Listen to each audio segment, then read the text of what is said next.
Bien, donc on continue sur la rédaction d'un CV.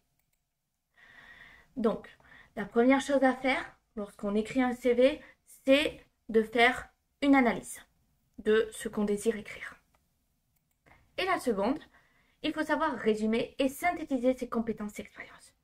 Une erreur courante qui est faite lorsqu'on a peu ou pas d'expérience, c'est occuper l'espace sur un CV et exagérer énormément les stages et ce que ça vous a apporté. On veut éviter l'impression de vide. Ne pensez pas ainsi, car c'est tout aussi dur lorsque l'on a de l'expérience. C'est très dur de devoir rayer des expériences ou de rédiger seulement quelques paragraphes lorsqu'on veut tout écrire. Me concernant, par exemple, je suis développeuse et à un moment donné, lors d'un stage, j'ai fait du nettoyage de données. Par la suite, dans une entreprise, on m'a demandé d'écrire une formation interne sur le nettoyage de données. Et ayant eu une mini-expérience en service civique en tant que formatrice pour des personnes âgées, je voulais laisser toutes mes expériences. Au final, j'avais un truc microscopique sur mon CV et on ne pouvait rien dire. De ce fait, maintenant, par exemple, j'ai supprimé mon service civique et j'ai supprimé les stages. Donc, on peut voir que il faut évoluer, il faut réfléchir à ce qu'on veut mettre et à savoir si c'est pertinent ou non de laisser. Donc, il faut rédiger une liste de ses compétences professionnelles et extra-professionnelles qui sont passées. Donc, je recommande de prendre une feuille de brouillon. Donc, je dis vraiment une feuille, pas un document Word, etc. Donc, je recommande de prendre une feuille de brouillon et de tout écrire. Vous écrivez toutes vos expériences par ordre chronologique. Et ainsi, vous oubliez les oublis. Quelle que soit votre opinion, qu'elle soit longue ou courte, vieille ou datant de quelques mois seulement, bénéfique ou au contraire très ennuyeuse, vous les ajoutez. Ce qui est attendu, c'est un bilan global. Dans chaque expérience, vous écrivez et décrivez toutes les actions menées. Il faut être précis et décrire justement les expériences avec beaucoup de détails. Il faut cependant réfléchir à quand date l'expérience et à la durée. Cette fois, dans un document texte, donc oui, vous pouvez prendre Word si vous le souhaitez, vous devez écrire tout ce que vous avez appris de chaque expérience. Ces expériences ont forcément eu un impact, qu'il soit positif ou négatif. Certaines peuvent être douloureuses, mais elles vous ont fait grandir.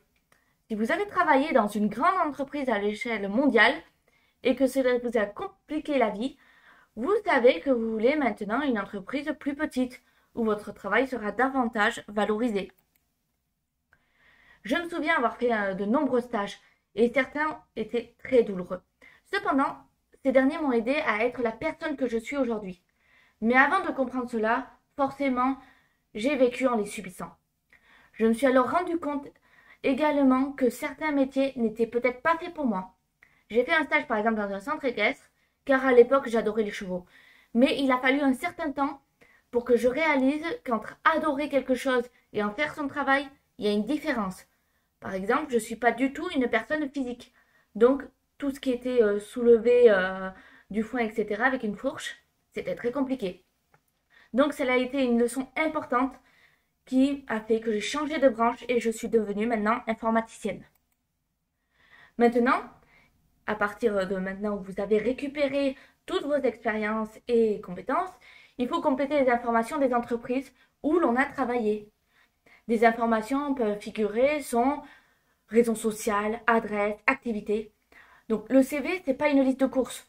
Donc très probablement, tout n'y sera pas. Mais ça vous ouvrira des pistes sur comment le rédiger. Maintenant, il faut réfléchir à la place de vos précédents collègues. Voire les questionner.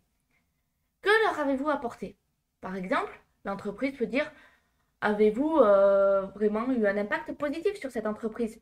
Avez-vous augmenté les chiffres d'affaires? Permis de simplifier les procédures? Améliorer le rapport humain entre collègues? Vous pouvez ainsi trouver du positif, même dans une expérience qui à première vue peut vous sembler mauvaise. Concernant les stages, vous pouvez vous dire que vous n'avez pas forcément fait quelque chose qui en vaut la peine. Il faut faire cette réflexion également avec les stages sur ce que vous avez apporté à l'entreprise. Qu'avez-vous appris vous-même? Qu'est-ce que l'entreprise vous a également appris? Vous trouverez un lien et ensuite il faudra réfléchir. Encore, mais le travail est facilité. Même si vos précédentes expériences ne correspondent pas, cela doit viser de nouveaux postes. Cela permet de faire découler un certain processus, on va dire. Le passé montre que même si les postes étaient différents, vous êtes capable de faire le poste pour lequel vous postulez. Vous pouvez assumer de nouvelles responsabilités car vous pouvez vous adapter. Vous êtes prêt pour un nouveau travail.